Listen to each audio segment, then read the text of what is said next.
धन की प्यास और व्यवसाय की प्रतिस्पर्धा की कहानी है अब्दुल रज्जाक का मामला। आम जनता पूछती, हाजी अब्दुल रज्जाक को रज्जाक पहलवान किसने बनाया? क्या संविधान की शपथ लेने वाले लोक सेवा कैसा भेदभाव पूर्ण रवैया अपनाएंगे भारत में? राष्ट्र शक्ति स्वयं सेवक संघ प्रमुख भी कह चुके, हिंदू मुस्लिम का डीएनए एक है। हिंदू मुसलमान एकता, हमारा तो विचार ऐसा है कि ये शब्द ही बड़ा भ्रामक है।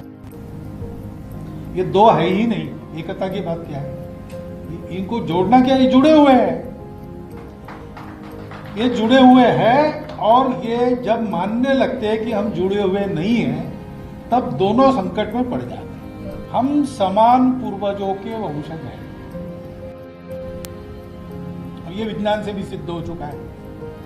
40,000 साल पूर्व से हम भारत के सब लोगों का डीएनए, सब लोगों का निरपवाह डीएनए समान है।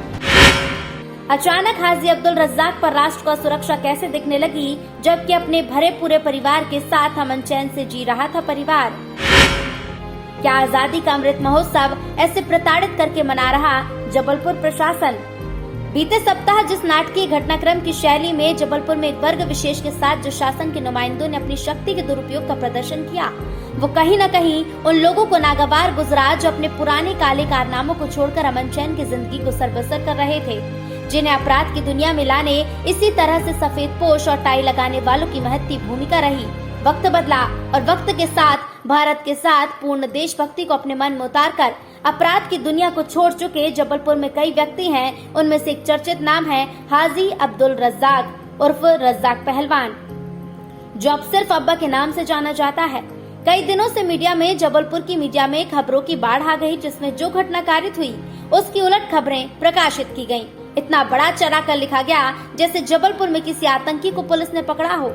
जब रज्जाक के परिजन ने मानव अधिकार आयोग दिल्ली और भोपाल में शिकायत की और उस शिकायत की कॉपी को पढ़ा, तब पता चला कि हाजी अब्दुल रज्जाक को और उसके परिजन को व्यवसायिक प्रतिस्पर्धा और अनैतिक धन की उगाही के लिए प्रताड़ित किया।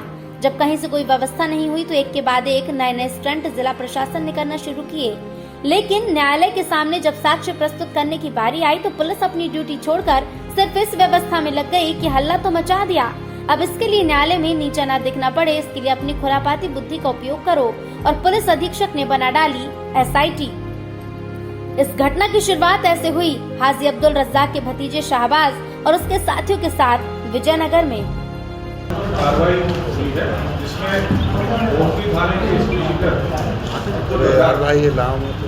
इनको गिरफ्तार किया गया। इनके विरुद्ध एनएसी की कार्रवाई भी की जा रही है।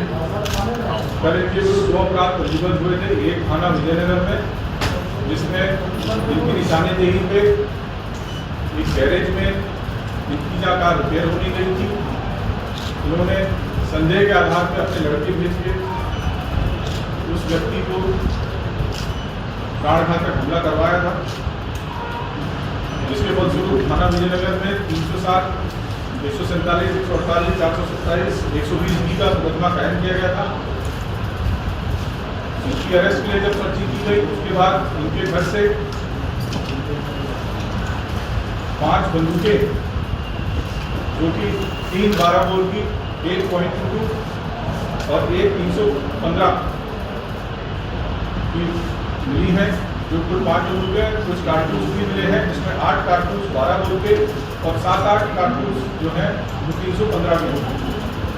साथ ही साथ इसमें 15 बकानुमा चाकू, जो आप देख सकते हैं कितने घातक हो सकते हैं, अगर वो इनसे प्रहार करे वो भी इनसे जब इस अच्छी कार्रवाई के लिए मैं हमारे regional SP Rohit Kaswani, regional SP Gopal घाटे, सीएसपी आरडी भारद्वाज,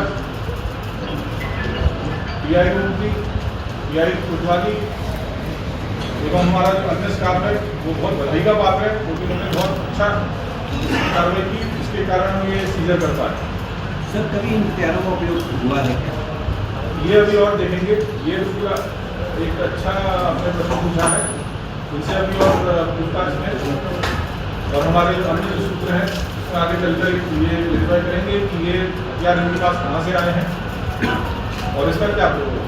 अपराध क्रमांक 364/2021 पुलिस थाना विजयनगर में हुई, जो कि 27 अगस्त 2021 को दिन के 3 बजे हुई। इसमें धारा 147, 149, 294, 307, 506, 120 BIPC की 3:45 बजे लिखाई गई, जबकि घटना जो बताई वो रात 26 की 9 बजे से 9:30 के बीच बताई गई है। इसमें अभियुक्त मोहम्मद शाहबाज को घटना स्थल पर 10-15 साथियों के साथ अभ्युदय चौबे के साथ की गई मारपीट से संबंधित थी।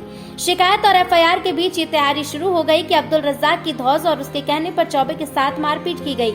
इसमें प्राणघातक हमला किया, बस यहीं से शुरू हो जाती है पुलिस की कार्रवाई। धारा 3 के अंतर्गत कलेक्टर को ऐसा क्यों लगा कि रज्जाक पर रासुका के तहत कार्रवाई की जाए, जबकि ना तो रज्जाक ने कोई जुर्म किया, ना ही कोई बवाल। मतलब इस तरह का रासुका लगाकर क्या साबित करना चाहते हैं? 12 दिन के अंदर सरकार से अनुमोदन होना चाहिए, साथ ही 7 दिन के अंदर राज्य सरकार केंद्र सरकार को सूचित करेगी। भारतीय जनता पार्टी के केंद्रीय मंत्री नितिन गडकरी ने एक कार्यक्रम नागपुर में स्पष्ट कहा कि मैं एक बात में क्लियर हूं कि जो व्यवस्था काम नहीं करती उसे खाड़ कर फेंक दो। ये कहने में मैं संकोच नहीं करता। एडमिनिस्ट्रेशन में मुझे जब गुस्सा आता है तब मैं बड़े बड़े अधिकारियों से कहता हूं कि तुम फर्मी कल्चर करने के लायक भी नहीं हो, VRS लो और घर जाओ। मुझे परफॉर्म करने वाले लोग पसंद है, नकारा लोग नहीं। उन्होंने कहा कि मुझे लगता है कि इकोनॉमिक ऑडिट से ज्यादा जरूरी परफॉर्मेंस ऑडिट है। रासुका की 19 धाराओं में धारा 3 के अंतर्गत किसी ऐसे संदिग्ध व्यक्ति जिसके बारे में सरकार संतुष्ट हो जाती है, जिससे देश की सुरक्षा या प्रतिष्ठा या लोक व्यवस्था को खतरा हो। राष्ट्रीय सुरक्षा अधिनियम 1980, जिसके द्वारा देश की कानून व्यवस्था, ऐसा कोई विदेशी व्यक्ति जो अपनी पहचान छिपाकर भारत में रहता हो, आजकल राजनीति से प्रेरित भी 22(1) संविधान के अगेंस्ट जाता है। रासुका NCRB अपराध रिकॉर्ड दर्ज नहीं होते, इसका भी फायदा उठाते हैं। देश की अखंडता रज्जाक से कैसे महसूस हुई कलेक्टर को, जबकि गिरफ्तारी के दौरान हथकड़ी भी नहीं लगी थी। कमाल कर दिया कलेक्टर जबलपुर ने। 27 दिसंबर 1980 को संसद द्वारा पारित किया गया था, जब इंदिरा गांधी प्रधानमंत्री थी। निवारक निरोध की कार्रवाई तभी होती जब किसी व्यक्ति से देश की कानून व्यवस्था बिगड़ सकती है।